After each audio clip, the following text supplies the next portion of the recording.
A Estônia é um pequeno país que se debruça sobre o Mar Báltico. Ao contrário das outras repúblicas bálticas, Lituânia e Letônia apresenta uma paisagem imprevisível, intimamente ligada aos eventos históricos que marcaram a vida social e política da população estoniana.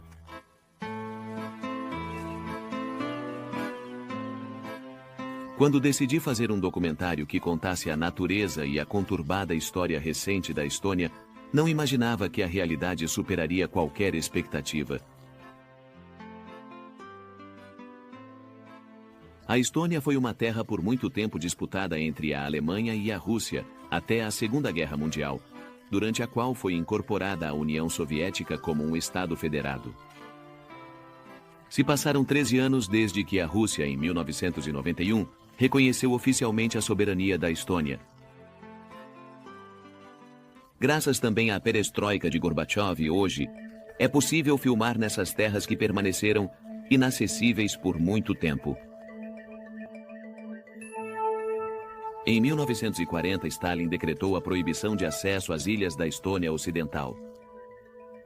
Oficialmente, isso aconteceu para defender as bases militares de grande importância estratégica. Mas talvez o verdadeiro objetivo dessa medida fosse impedir que os dissidentes fugissem pelo mar na vizinha Suécia, a apenas 250 quilômetros de distância. Principalmente as ilhas de Saaremaa, Mugu e Jumá estavam absolutamente blindadas. Foi realmente emocionante filmar os bunkers escondidos, as antigas bases do KGB e do exército russo, a natureza que essas ilhas mantiveram intacta devido às restrições militares.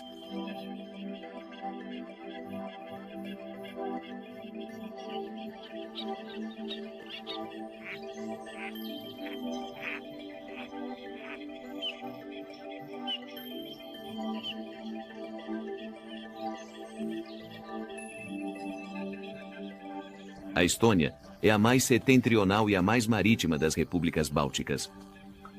Grande parte do território, bastante plano, é coberta por bosques e florestas.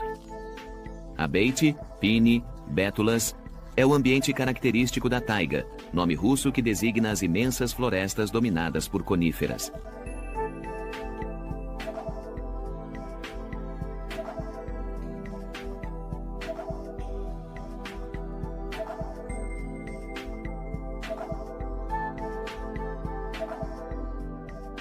Os espaços abertos são compostos principalmente por terrenos úmidos, turfeiras com 6 metros de profundidade.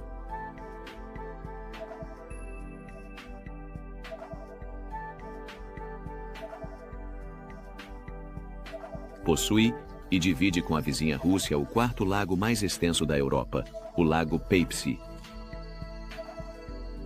As suas margens, em alguns trechos agradáveis e isolados, constituem o ambiente ideal para muitas espécies animais. Essas paisagens e a vida que abrigam merecem sem dúvida ser protegidas de ações de caça e desmatamento indiscriminados. A Estônia, desde 1992, adotou um regime parlamentar e, embora ainda não tenha criado nenhum parque nacional, impôs várias restrições e proibições, além de ter estabelecido reservas e parques naturais. Ao longo das costas ocidentais, a reserva natural de Masalu se estende imponente dentro da baía que leva o mesmo nome. Masalu é adornada por abundantes prados litorâneos, onde a água salgada, misturando-se com a doce, cria um ambiente característico rico em espécies halófitas, agradável pelo toque de cor que dá ao ambiente e um precioso espaço vital para peixes e anfíbios.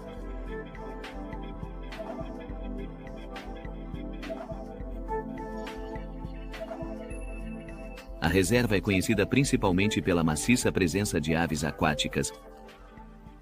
Existem cerca de 250 espécies que se movem entre os juncos e nas fendas da lagoa. As aves atraem muitas pessoas que as observam, às vezes de uma distância considerável, na esperança de captar algum aspecto desconhecido de suas vidas, um comportamento, um ritual. Os observadores de aves adoram observar os pássaros porque se alegram com a sua presença. Quero explorar os cantos mais inacessíveis da natureza de Matsalu. A presença de alguns anátidos me atrai. Sou um macho e uma fêmea diana entre 4 olhos. Me posicionei esperando não ser notado e comecei a filmar.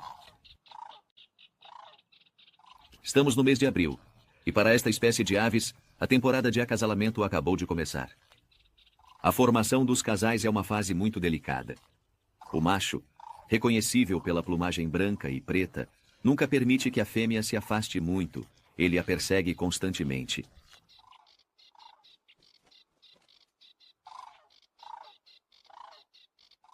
De repente, acontece aquilo que qualquer documentarista deseja: o imprevisto.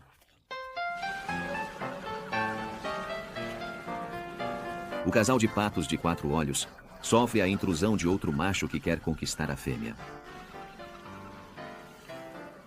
Os pretendentes começam a se medir diante da fêmea, que, impassível, observa a cena. E eles fazem isso sem se chocar fisicamente, um ao outro, mas voando rapidíssimos sobre a superfície da água, depois mergulhando repentinamente e emergindo logo em seguida.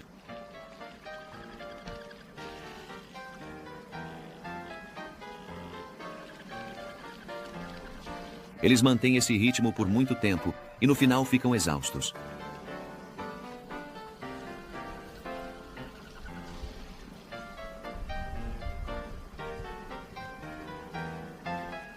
O considerável gasto de energia pode se revelar fatal se as águias que sobrevoam o ar em busca de presas perceberem seus movimentos.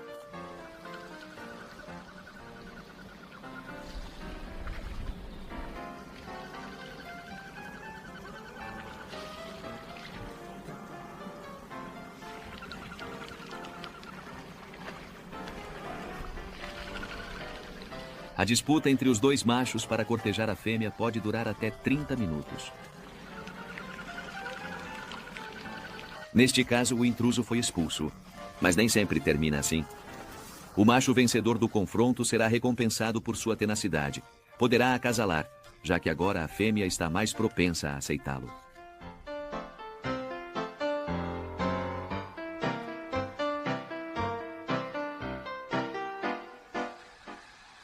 Na primavera, a reserva de Masalo acolhe uma impressionante quantidade de aves migratórias.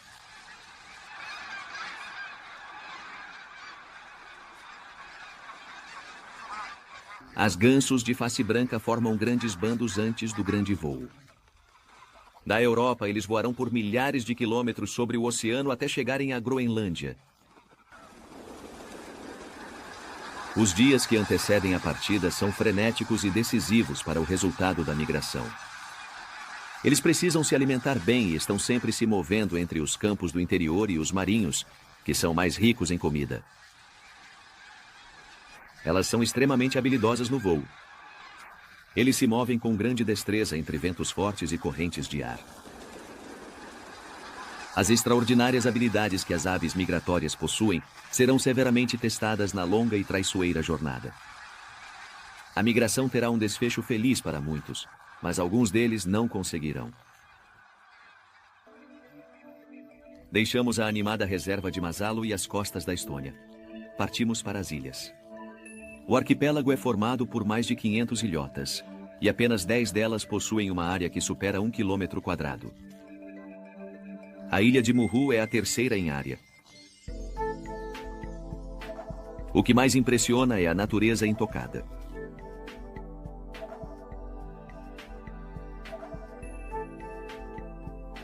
O inverno rapidamente deixa suas últimas marcas. É hora de despertar. A primavera, cheia de sons e cores vibrantes, é também a estação dos perfumes, essências que tornam cada lugar único.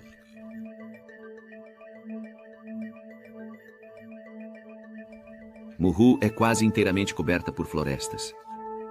O território de natureza calcária possui um substrato muito fino, o que dificulta a fixação das raízes e o crescimento em altura das árvores. O nível plano e a compactação do solo contribuem para a formação de numerosos espelhos d'água.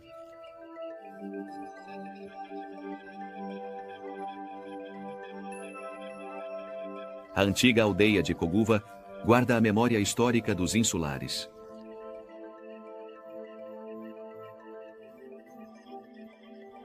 As habitações e as ferramentas de trabalho contam a história de homens e mulheres de outros tempos, com uma vida simples e trabalhadora.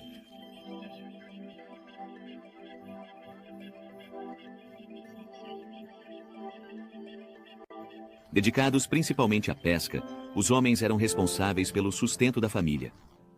As mulheres eram muito habilidosas no trabalho com lã e algodão. Antigamente, grande parte da população vivia em condições de pobreza. Levavam uma vida simples e dedicada ao trabalho. As fotografias de época, sem cor, escondem o que na verdade eram tecidos de cores vibrantes.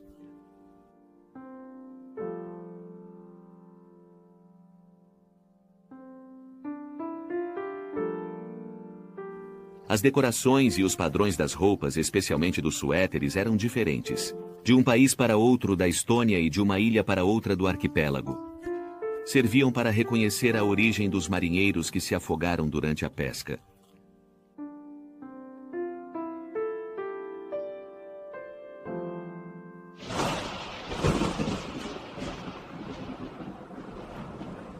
As ilhas da Estônia são afetadas pelos frios influências continentais.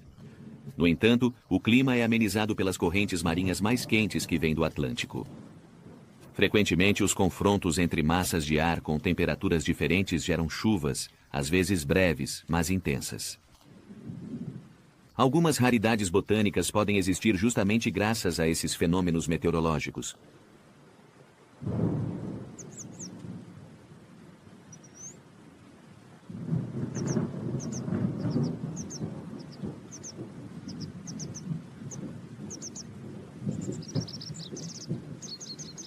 A chuva pode ser incômoda para alguns, mas cheia de charme e poética para outros.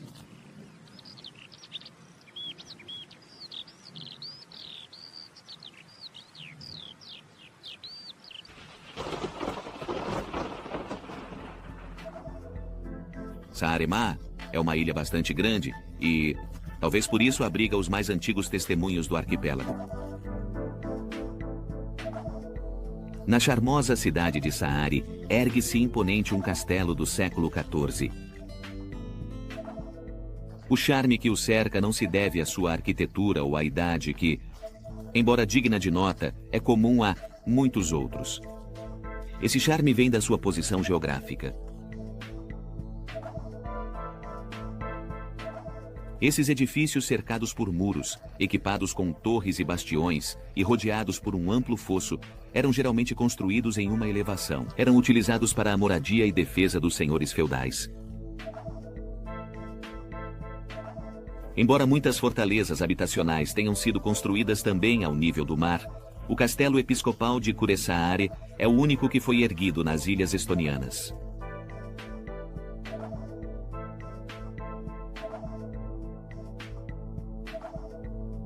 Juntamente com a igreja de Vajala do ano 1200, nos permitem imaginar a vida de muitos séculos atrás.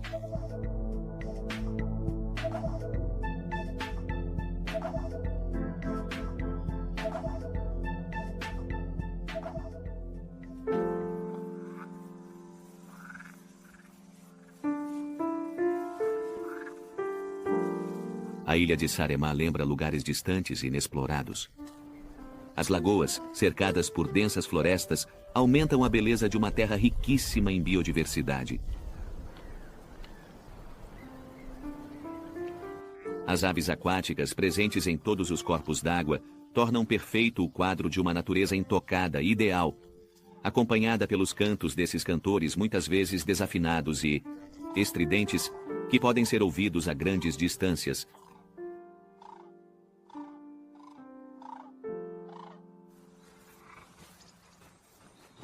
As gruas se movem em pares, são os primeiros sinais de uma nova temporada de reprodução.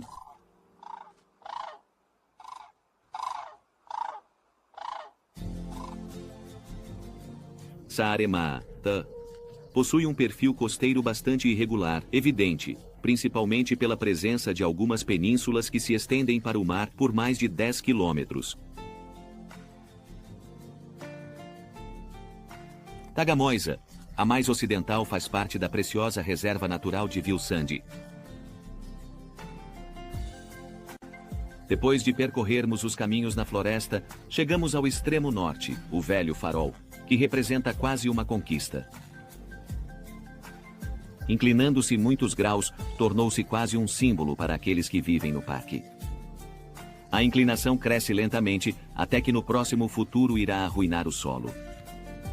O problema da estabilidade se deve à ação constante do mar na base do farol e ao trabalho das ondas, que, embora tenham um alcance mínimo devido ao fundo marinho muito raso, ao longo do tempo roeram a delicada camada de areia e pedras sob a estrutura. Em contraste, a ação dos ventos acumula a areia do mar no interior e forma pequenas dunas de 2 a 3 metros de altura que invadem e submergem a vegetação. A dinâmica do produto eólico é evidenciada por esta embarcação militar, que, semi-submersa na areia, jaz longe da costa. No entanto, o musgo e os arbustos dominam novamente a cena. O parque deve seu nome à pequena ilha de Vilsandi, que fica a poucas milhas da costa. Um autêntico santuário da natureza pela maciça presença de aves.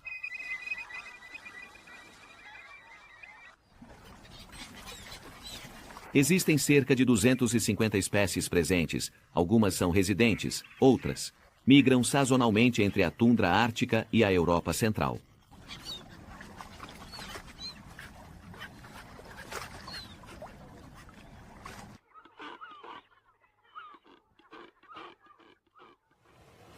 A península de Soorbi ocupa a parte sudoeste de Saaremaa. Sua posição, especialmente durante a ocupação russa, era de absoluta importância estratégica para o controle da Baía de Riga e da vizinha Letônia.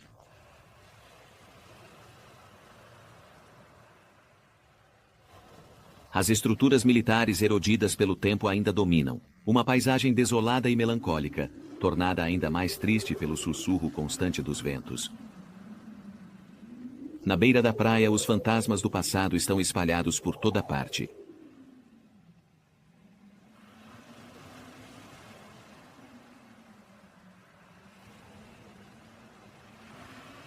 Pouco longe, nas margens de Sassose, sou atraído às pedras cobertas de líquenes. Uma, em particular realmente extraordinária, está perfeitamente cortada ao meio. Em seu interior, aprisionadas quando a rocha se solidificou, várias dezenas de moluscos, lamélia, cardumes fossilizados. Meditar sobre a vida do passado nos leva a refletir sobre a nossa própria existência e sobre o nosso futuro. Há 2.700 anos, ao norte de Kura e Saari, uma chuva de meteoritos caiu na ilha de Saaremaa. As consequências são evidentes pela presença de alguns gigantescos crateras. Este de Kali apresenta uma cavidade com mais de 100 metros de largura. As obras do homem completam a paisagem, dando-lhe a aparência característica que a identifica. Os moinhos de vento expressam um grande fascínio. As primeiras notícias vêm da distante China e datam de 400 anos antes do nascimento de Cristo. Nos séculos que se seguiram, eles se espalharam nas áreas islâmicas e, a partir do século XIII, se firmaram na faixa costeira europeia, dos Países Baixos, passando pela Rússia e, em seguida, também na Estônia e nas ilhas.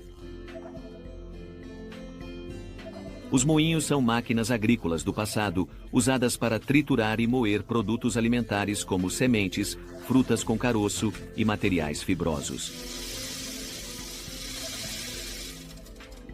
Com base no trabalho que deveria realizar, o moinho era equipado com uma pedra de moer de acordo com o material a ser processado.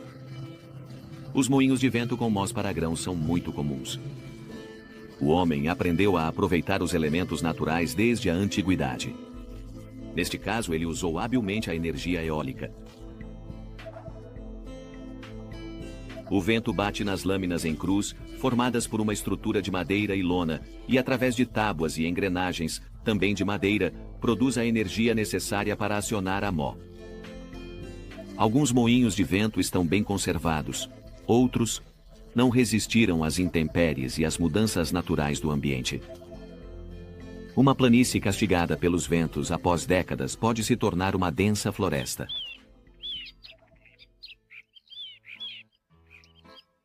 A implacável passagem do tempo modifica a paisagem, mas preserva inalteradas as necessidades humanas. Sustentar-se com o próprio trabalho, ter uma existência digna, são condições que qualquer indivíduo deseja, independentemente da nacionalidade, povo ou tribo a que pertença. Na ilha de Saarema, algumas famílias aproveitam um elemento natural, as algas marinhas.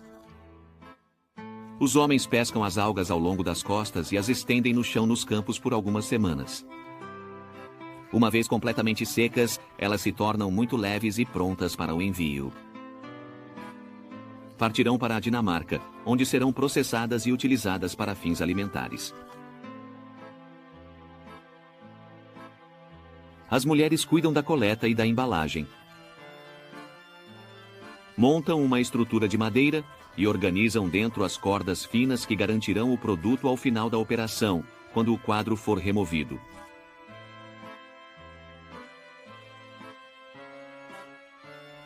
Eles enchem o recipiente e comprimem as algas secas com o peso do próprio corpo. É uma operação longa e cansativa, mas necessária para reduzir o volume e facilitar o transporte.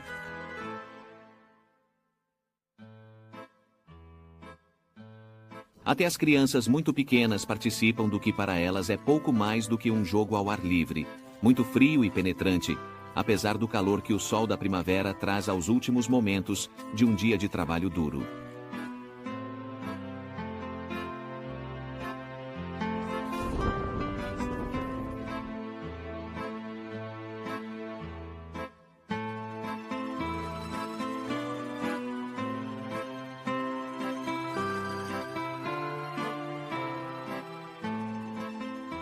É o amanhecer.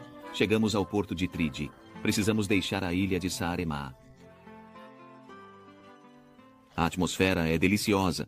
O silêncio quase irreal favorece a melancolia. Os pássaros, o perfume do mar, o calor do sol, acompanham esses momentos que são inesquecíveis para mim.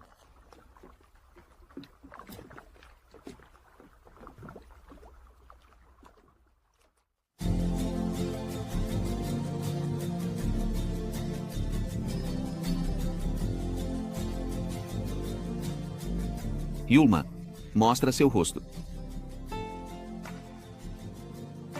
As habitações preservam a tradicional arquitetura de influência sueca.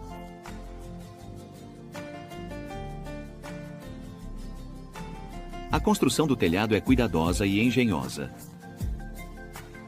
A matéria-prima é abundante na ilha e em todo o arquipélago. Os caules finos e muito resistentes têm cerca de 2 metros de altura e nascem espontaneamente.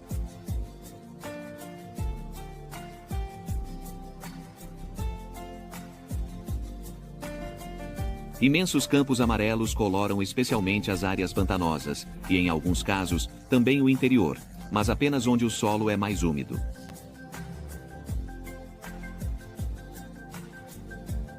A estrutura, robusta e flexível, é também totalmente oca, uma característica que permite a passagem do ar, garantindo uma ótima estabilidade térmica.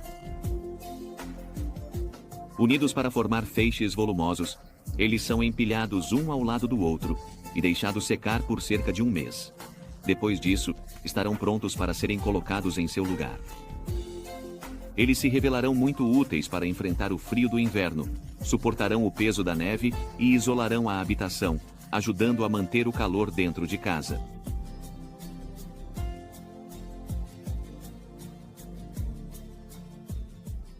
As casinhas para os cães aparecem curiosas, construídas com o mesmo critério.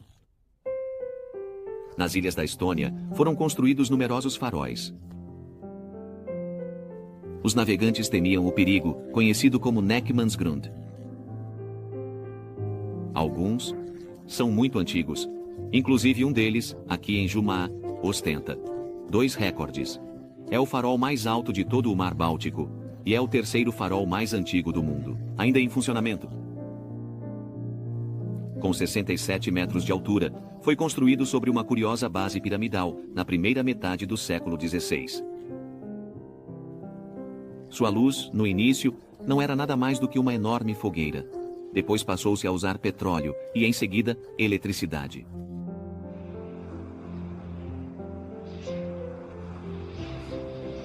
Na extremidade da península de Tacuna, foi erguido um pequeno, mas significativo monumento para lembrar o naufrágio do navio Estônia, ocorrido em 1994.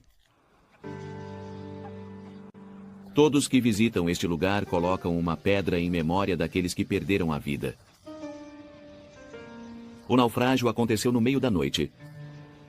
O navio partiu do porto de Tallinn no dia 27 de setembro, com quase 1.000 pessoas a bordo, com destino a Estocolmo. Pouco depois da 1 da manhã, a porta de proa, por onde normalmente se embarcam os veículos, cedeu devido a um defeito estrutural sob os golpes do mar. Agitado. O navio inclinou-se de repente, virando-se em poucos minutos. Houve 852 vítimas. Apenas 137 pessoas foram resgatadas das águas geladas.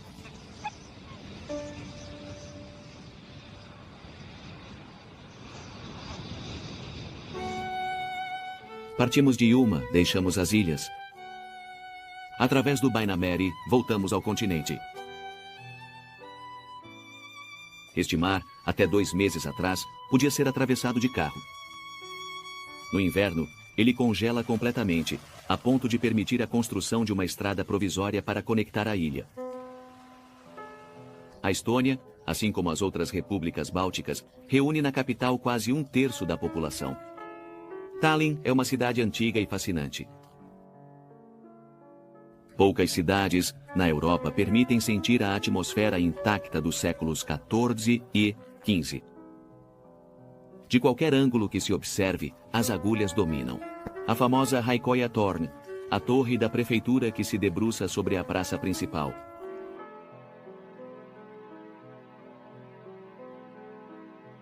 A velha Tallinn, cercada por muros medievais e vigiada por torres pontiagudas, conserva muitas ruelas de paralelepípedos.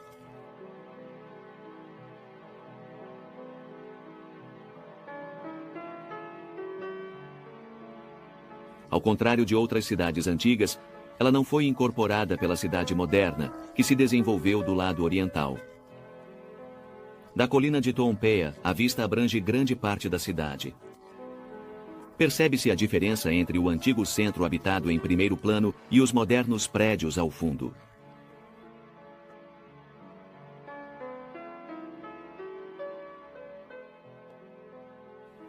A vista sobre a capital estoniana culmina no porto, um dos mais importantes do Báltico.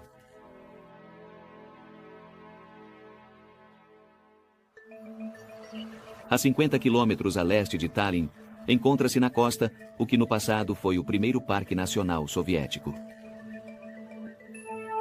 O território, chamado de EMA, por Gabriel Grano, é um verdadeiro museu de geologia ao ar livre.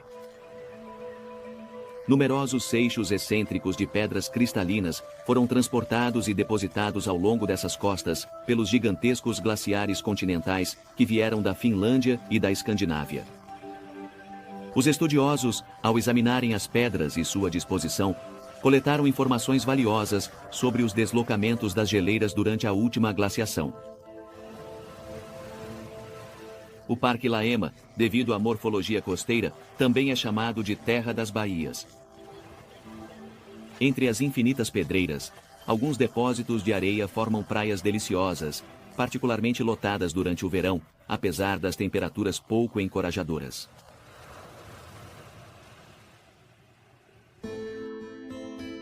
No centro-sul, bem no coração da Estônia, encontramos a área protegida mais jovem. O Parque de Soma protege aquelas áreas situadas na Estônia de transição, onde importantes fenômenos climáticos determinam uma variação considerável da paisagem, formada principalmente por pântanos, pradarias e brejos. A sede do parque exibe um exemplar de abia, uma típica embarcação finlandesa feita de um único álamo, com a qual é possível visitar a reserva.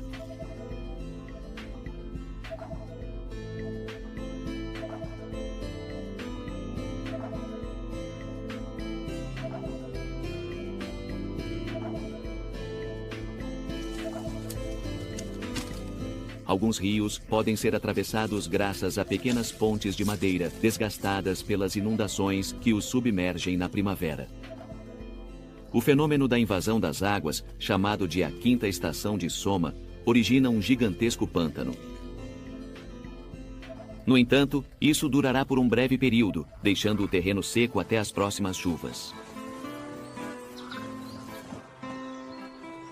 As cegonhas, para se reproduzirem, frequentemente retornam ao mesmo lugar após uma longa migração. Muitos casais fazem ninhos nos pântanos de Soma. Ao contrário da maioria das aves, a cegonha branca, uma vez que se acasala, permanece fiel por toda a vida. A lealdade e a promessa de retornar ao mesmo ninho nos contagiam, arrancando-nos a promessa de voltar para conhecer melhor a Estônia, esta bela terra, nas fronteiras do Báltico.